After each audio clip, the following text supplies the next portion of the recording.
against the Donatists, one of the things he takes issue with is that the Donatists reject the idea that sins are forgiven through the Catholic Church.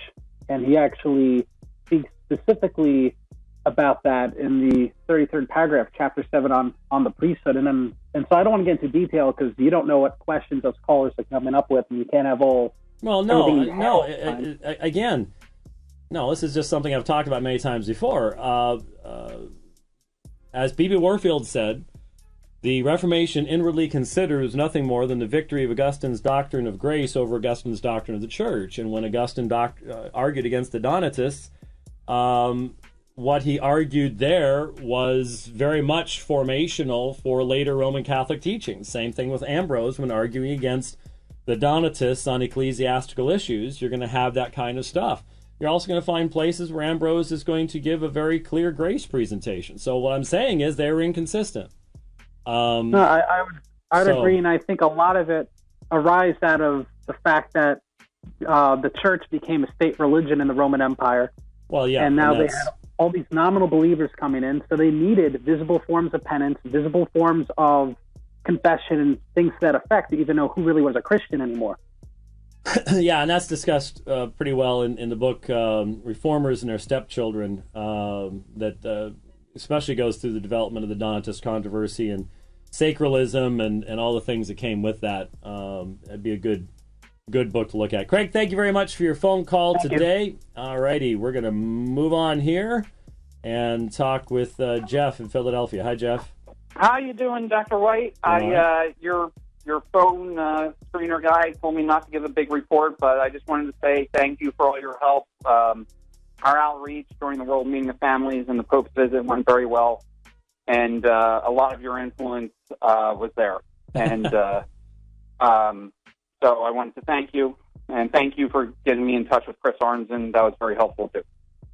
Wow, someone actually thanked me for getting someone in touch with Chris Arnzen. That's normally I'm getting blamed for that. But anyway, I actually got to go to Carlisle, Pennsylvania, and meet him. So in the flesh. Well, there you go. So he's not just a myth. He is the man, the myth, the legend, the Chris Arnzen. Yes. Yeah. Oh, great. So anyway. Now someone's calling him. Oh, good. It's actually a different Chris. All right. Okay, good. So I wanted to, besides thanking you for all that, I had a couple, I guess, through a lot of interactions online and in person with Catholics, I had a few things. One of the things that popped up repeatedly was pretty much even religious Catholics, the vast majority don't think there's a difference between us about justification, and it takes a very long time to convince them. You have to. I was talking to a priest for like 10 minutes before he's like, "Oh," and then he gave me the anticipated objection of Romans 6:1, and I was like, "This should not take this long with someone who went to seminary." But the other thing I wanted to kind of, I saw something you posted maybe a few days ago, right after the debate, and I encountered this online with. A religious Catholic, where it seemed like they had a pretty low view compared to us of Scripture. Like, they believed basically archaeology didn't really support much, that the Bible was filled with contradictions, but they were like a devout Catholic. And I kind of some of that within your debate, one of your debates on the Apocrypha, when you were bringing up that there was historical errors in the Apocrypha. Oh, yeah. And then I was like, there seemed to be a link between that and, Jesus explicitly has a very high view of Scripture in the Gospel. And it seems like there's a tie-in with what I guess I didn't know if I missed the first few minutes of your of the dividing line today, but where I guess your debate opponent tried to say that Jesus was limited by his humanity and didn't understand. You must be talking about the Gagnon-Kirk debate. I'm not sure what you're referring to. Oh, maybe that was the Gagnon-Kirk debate. Oh. Okay. Maybe that was the Gagnon-Kirk debate, yes. I saw you posted something about it on social media, where that Jesus is limited by his humanity, so he wasn't aware that he was wrong about homosexuality or something like that. Right. And Yeah. kind of, I would assume the Catholics have to take a similar position on Jesus' view of Scripture, since Jesus had a very high view of Scripture, in the Gospels. Well, I didn't, yeah. So well, the question is like, how do you tackle someone who's saying, no, Jesus is that limited by his humanity? Not that he just doesn't know the day or the hour of the second coming. He's completely off base about like whether Jonah actually happened or Genesis 1 and 2, etc. Well, there certainly isn't any official Roman Catholic doctrine that would give any basis for what Daniel Kirk said.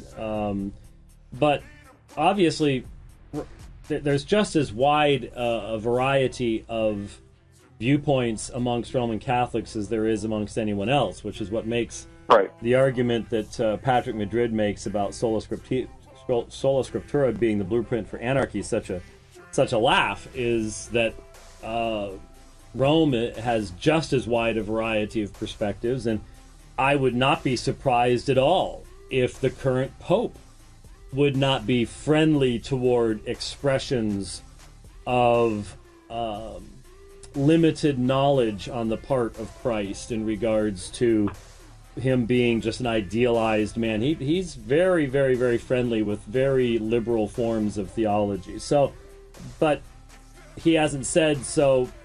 You can't really go there. But the point is, there is no single Roman Catholic view of Scripture, and when you try to define the dogmatic statements, that's not in any way going to reflect, especially the people that you meet in the street, because Rome, it's just like walking into a Christian bookstore. You run into one guy who's reading Benny Hinn and one guy who's reading Karl Barth, and never shall the twain meet as far as being able to figure out any consistency. And Roman Catholicism, just as wide a spectrum of things, if not wider in some fashion, actually, because there's so much cultural Catholicism. So in terms, but I understand that in terms of people you do run into with that kind of view, either within the Roman communion or about the homosexual issue, like how would you defend that Jesus wasn't so limited by the incarnation that he was based